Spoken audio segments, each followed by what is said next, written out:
Assalamualaikum warahmatullahi wabarakatuh. Selamat datang kembali di Rumah Coding untuk materi Construct Nano Platformer. Nah, di sini saya akan menjelaskan bagaimana kita bikin platformer berukuran sangat kecil. Kecil ini maksudnya skalanya ya, levelnya sangat cuman layarnya tidak banyak lah, levelnya tidak banyak, hanya sedikit dan tanpa aset yang terlalu kompleks ya. Nanti kita kembangkan platformer ini menjadi semakin sempurna dan semakin sempurna. Oke, kita beralih ke Construct ya. Kita mulai dengan dari template bawaan ini ya, bawaan Construct, di scroll ke bawah. Ini template platformer. Nah, langsung dibuka aja. Ini udah bisa dimainkan ini sebenarnya. Udah bisa dimainkan. Nah, ini udah bisa dimainin nih. Maju, tombol atas ini udah ada, udah bisa ya. Nah, gitu, udah. Oke. Baik, lagi ke Construct. Jadi game seperti ini tuh sangat simpel banget ya. Saya jelaskan ya. Pertama, karakter ini kan, avatar itu hanya seperti ini aja. Dia ukurannya berapa sih? 32 kali 32. Lalu dia punya hanya satu sprite ya, hanya default gini tanpa animasi sama sekali. Kemudian yang lain adalah ini adalah solid tile, dimana dia diambil dari sini. Solid tile ini juga cuman kotak gini 32 kali 32. Kemudian apa yang membuat si karakter itu nggak jatuh ketika mengenai ini, itu karena adanya di sini behavior ini ya. Ini seandainya behavior namanya solid, itu membuat objek sprite apapun yang kita buat itu menjadi seperti benda padat. Kalau kita matikan atau gini ya, kita hilangkan aja, delete gitu ya. Udah.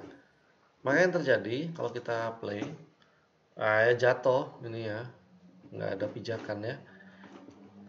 Jadi simple aja. Ini hanya kita untuk yang solid yang ini. Walaupun ini berasal dari sprite yang sama, ini sprite-nya sama ya. Nah, ini sprite-nya sama.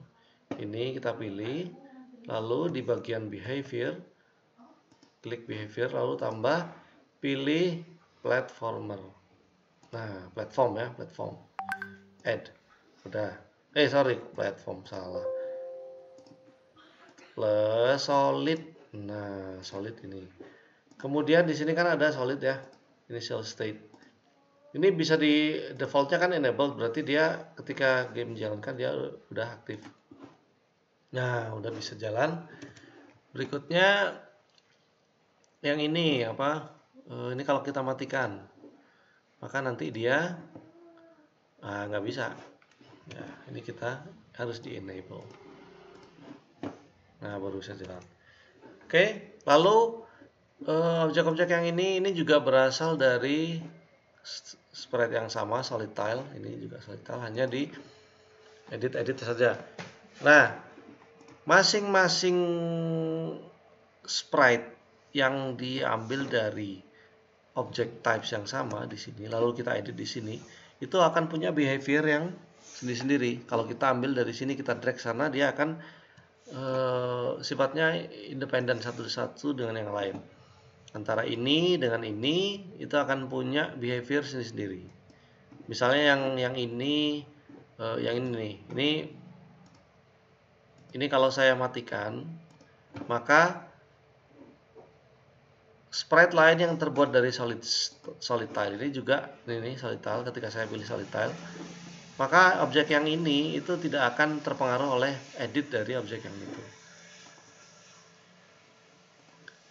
Ini ya. Nah, kecuali solid tile di sini, Anda pilih solid tile di sini, lalu Anda beri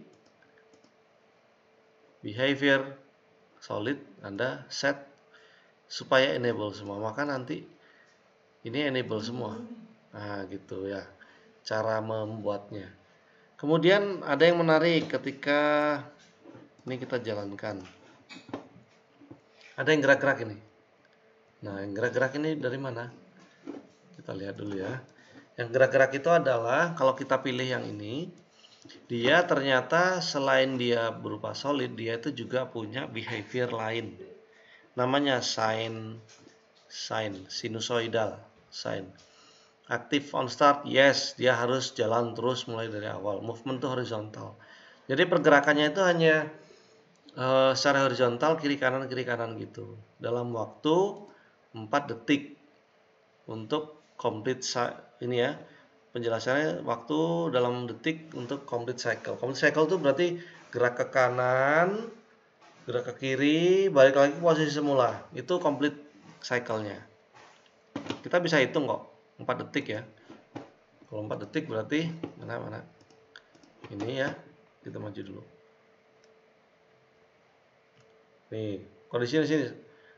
Tengah sini 1 2 3 4 balik ke kondisi awal. Jadi 4 detik. Kalau kita bikin 2 detik misalnya, ya cepet pergerakannya itu. Jadi cepet kan? Oke, itu yang objek yang ini apa? Dia sama-sama solid tile. Ini juga solid tile nih. Nah, kan sama kan solid tile ya. Atau moving solid tile ya. Moving solid tile. Terus ada magnitude. Magnitude itu maksimum change in pixel degrees percent itu ya. Anda boleh main-main juga sebenarnya yang ini untuk apa? Ini tadi berapa ini 2 detik ya. Magnitude-nya itu misalnya kita ganti tadi 50, ini ganti 200 misalnya. Oke, kita tes.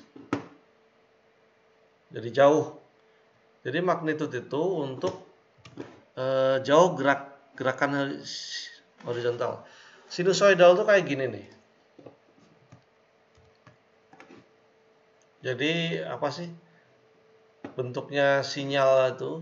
Sinusoida itu kan bentuknya kayak gunung gitu ya, gunung sama lembah. Nah, si pergerakan ini kiri kanannya itu seperti gunung sama lembahnya. Semakin gede magnitude maka jarak yang ditempuh untuk bergerak ke kanan atau kiri itu semakin gede juga. Ini kita kembalikan ke 50. Oke. Udah 50, lalu magnitude random. Ini kalau kita mau bikin randomisasi pergerakan aja ya. Geraknya kalau tadi kan kalau 0 berarti 50 fix kiri kanan sama terus. Tapi kalau ini bisa beda-beda nih. Kadang pendek, kadang ini nanti. Nah, bisa eksplorasi lagi ya. Dan seterusnya, ini banyak juga. Kemudian apalagi yang lainnya? Kita tes. Oke. Ini sama. Oh, ini yang menarik nih. Jadi objek yang hitam ini kalau kita lompatin gini nggak mau tembus dia. Tapi yang biru, nah kalau biru itu dia tuh kayak jump through namanya, kayak tembok, kayak bata, tapi bisa ditembus dari bawah. Tapi kalau dari atas dia nggak bisa. Nah gitu, itu settingnya ada di sini. Ini kita pilih yang biru. Biru itu namanya dari jump through tile. Jump through tile itu punya behavior itu namanya jump through. Ini jump through ya. Kita lihat behaviornya apa sih jump through. Ini kalau dihilangkan ya nggak jalan aja. Jump through itu ada di sini. Mana? Jump through. Oh, udah ada kepake. Ini misalnya saya hilangkan ya. Oke. Jump through. Ini mana sih? Flash. Ini jump through ya. Oke. Nah, jump through itu seperti itu fungsinya. Kemudian coba kita cari lagi yang lain dong. Nah, udah. Ini nih. Ini Aduh, mati.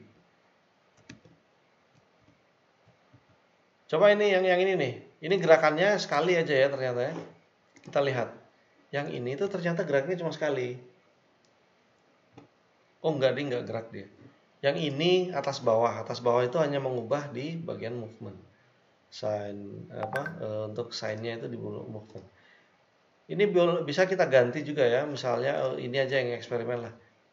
Sign ini bisa diganti dengan triangle. Triangle tuh gerakannya nanti aduh kaku gitu ya.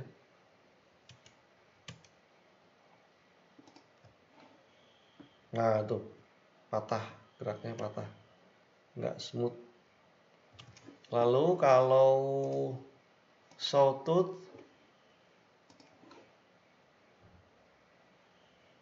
oh gini ya dia, tuh aneh gitu ya. Maka nggak ada nggak pingpong, nggak bolak-balik. Kalau square kotak ya, sinyal kotak, gerakannya berarti oh gitu, seperti apa? Mendadak ini ya. Nah, itu beda-bedanya kalau yang sign. Jump through itu kemudian bagaimana navigasinya? Navigasi untuk si karakter ini. Karakter navigasinya ternyata hanya butuh 8 baris. 8 baris saja. Yang pertama adalah pasti untuk navigasi pergerakan dari si avatar. Nah, cuman avatarnya gini ya. Avatar ini itu ternyata punya behavior juga ya. Ada 2 behavior. Behavior yang pertama platform itu adalah behavior khusus untuk avatar supaya dia bisa dikontrol dengan kontrol dasar platformer. Misalnya maju, mundur, maju kiri, gerak kiri kanan, lompat, jatuh. Nah, itu pakai di sini platform. Lalu ada juga namanya behavior untuk scroll to. Scroll to itu semacam kamera ya. Semacam kamera dari layar tampilannya. Di sini nih kalau kita lihat, di sini nggak kelihatan ya. Kalau kita zoom di sini ada garis titik-titik gini ya. Nah, ini tuh apa sih layout size itu kan ini. Layout size itu yang gede ini. Ini layout size 1280 kali 1024. Kemudian nah, ini layout size ya. Yang kotak pada titik-titik ini itu ada di ini nih, window size-nya ini. Window size. Nah, window size itu adalah sudut pandang dari kamera ketika kita main di sini. Nah, sudut pandang kita ini ukurannya 640 kali 480. Nah, si scroll ini yang scroll to itu sifatnya adalah menggerakkan sudut pandang kamera yang 640 kali 480 mengikuti posisi dari avatarnya. Avatarnya kemana dia akan ngikut terus. Itu enaknya ya. Kemudian yang platform, yang ini platform itu ada max speed. Max speed itu untuk gerakan, karena kan platform itu ketika avatarnya digerakkan dia nggak langsung cepat, tapi ada akselerasinya mulai dari lambat sampai cepat. Nah, maksimum speednya 330 pixel satuannya ya. Pixel per detik. Lalu akselerasi itu adalah apa itu ya? Perubahan kecepatannya tiap detiknya. Ini untuk ngeremnya. Jadi max speed itu ketika begini nih. Nah ini jadi akselerasi itu dari awal menekan sampai, nah ini max speed udah. Ini max speed. Max speed. Nah, ini akselerasi, deakselerasi. Akselerasi, deakselerasi. Ketika dilepaskan dia deakselerasi. Lalu kalau lompat ini itu dikontrol, diatur sama jump strength-nya 650 pixel maksimum. Lalu ada gravity juga. Gravity ini untuk turunnya dia. Turun setelah dari lompat ini loh. Nah, lompatnya ini loh. Nah, kalau lompatnya kekuatannya 650 pixel, tapi turunnya 150, agak lebih cepat ya. Double jump itu di disable, maksudnya ketika saya menekan tombol lompat 2 kali nggak bisa lompat dia. Tapi kalau kita ini kan enable, Ini bisa gini. Nah, bisa 2 kali. 3 kali nggak bisa, cuma 2 kali bisa. Itu yang double jump. Lalu di jump sustain itu kita beri nilai 1 misalnya, maka nanti efeknya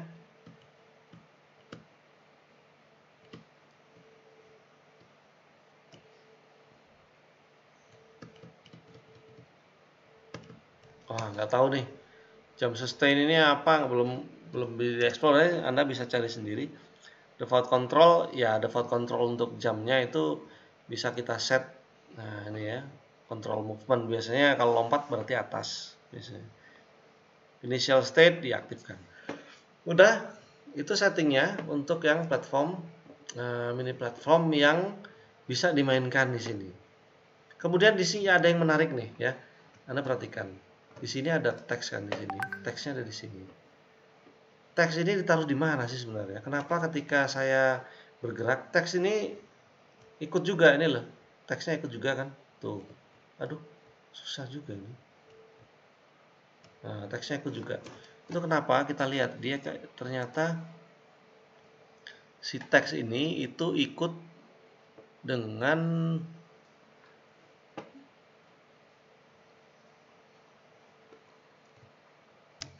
jadi teks ini itu kenapa bisa nempel terus ketika kita mainkan di sini ya.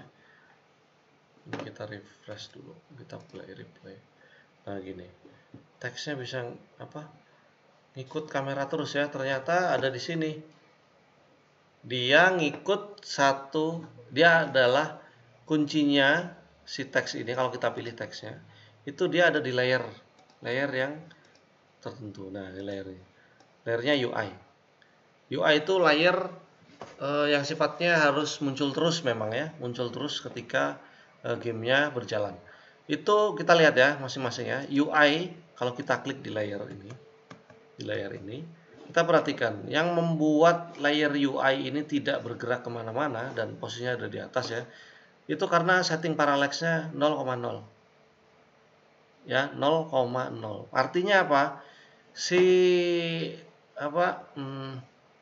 layer UI ini itu akan, kalau 0,0 itu berarti dia nggak gerak kemana-mana.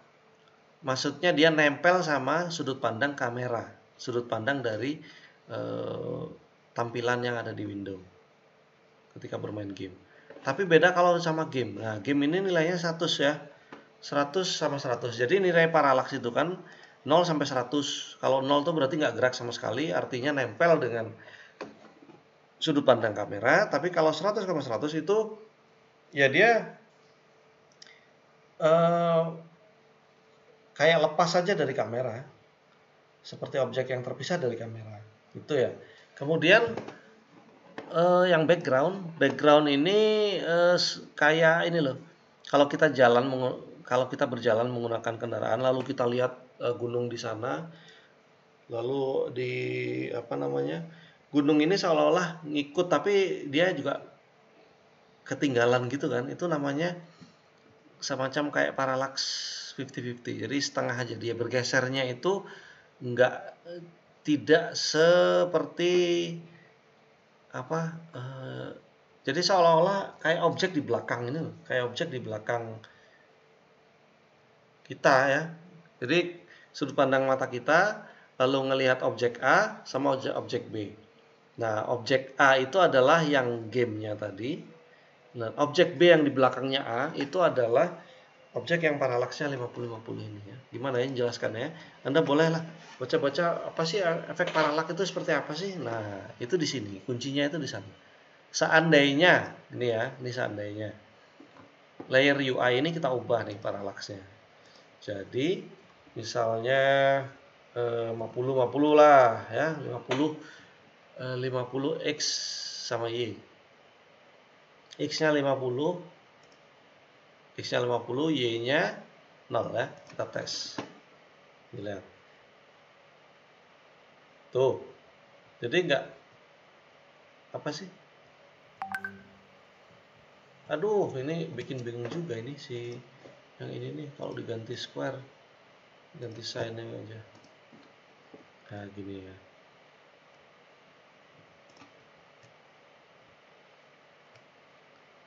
Ya, dia agak, kalau diperhatikan dia itu seperti ngikut sama layar tapi nggak sepenuhnya gitu.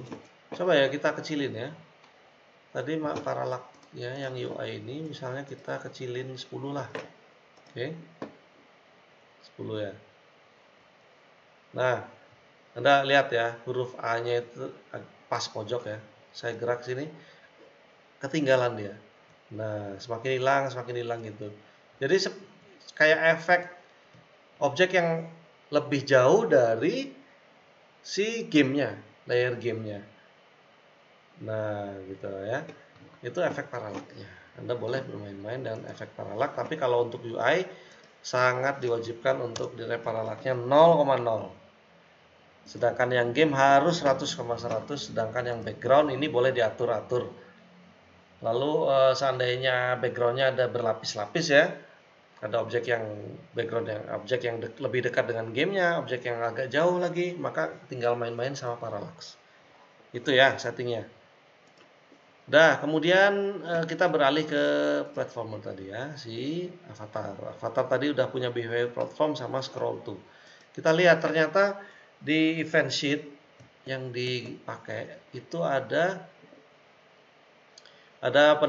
deteksi tombol ya, deteksi tombol yang basic ini. Kalau tombol WASD itu untuk tombol bagi mereka yang bermain dengan terbiasa navigasi sebelah kiri. Tapi tombol arah panah itu pasti berfungsi ya. Ini saya gerakan pakai tombol arah, ini udah bisa pakai tapi kalau WASD itu harus dilakukan seperti ini. Seandainya ini dihilangkan, yang ini kita komen ya, klik kanan lalu disable, maka WASD nggak akan bisa digunakan ya. Itu nggak bisa, tapi harus pakai tombol. Nah, sehingga kalau kita menggunakan tombol arah panah, itu nanti kita bisa nggak perlu nambah script sebenarnya, udah langsung aja. Cuman defaultnya lah itu istilahnya. Lalu di sini ada yang ini saya kembalikan ya normal. Saya balikin ya. Yang ini ada down arrow. Kalau down arrow ditekan, berarti dia platform jump through. Ternyata kalau platformer itu ada setting. Nah, platform itu kalau kita klik di sini ya. Kalau setiap sprite yang kita buat itu sudah punya behavior sebuah platform begini, maka nanti ketika down arrow itu kita bisa pilih yang player, next, maka nanti akan ada, nah ini nih ada bagian platform ini. Kita tinggal milih mau ngapain. Di situ ada simulate control. Kalau simulate control itu adalah untuk gerak kiri, kanan, lompat atau jatuh, ya, atau jatuh. Fall through itu jatuh. Jadi gerak basic di platform itu kiri kanan, lompat. Jatuh itu fall yang ini. Simulate control itu untuk kiri kanan jatuh tadi ya. Kemudian ada set jump sustain, ada max speed dan sebagainya. Itu diatur di sana. Kemudian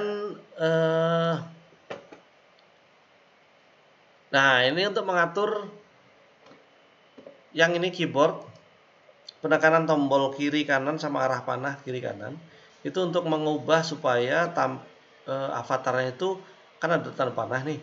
Tanda panahnya bisa menyesuaikan dengan penekanan tombol kiri kanannya. Jadi kan di sini tadi kan kalau kita gerak kiri kanan dia ke sana. Tapi kalau ini ya, nah tapi ketika ke sana, nah dia balik arah gitulah istilahnya. Ini ya untuk mengatur sudut pandang ya, menghadapnya si avatar. Kemudian yang ini setting untuk kalau gamenya keluar layout. Layout itu kan yang segede ini nih, ini layout. Ini layout itu yang warna hijau ini layout. Seandainya gamenya keluar dari layout, entah dia jatuh ke bawah atau lompat ke kiri atau lompat ini, tapi yang dideteksi hanya ini sih. Nah inilah Y-nya, berarti Y-nya itu kalau dia jatuh ke bawah maka dia reset, restart layout. fungsinya restart layout. Ya, jadi basicnya seperti itu. Anda bisa mengeksplorasi lagi untuk template game yang bawaan dari Construct 2 untuk platformer. Terima kasih atas perhatiannya. Nanti ada video lagi lanjutan untuk memodifikasi platformer tadi menjadi lebih menarik. Terima kasih. Wassalamualaikum warahmatullahi wabarakatuh.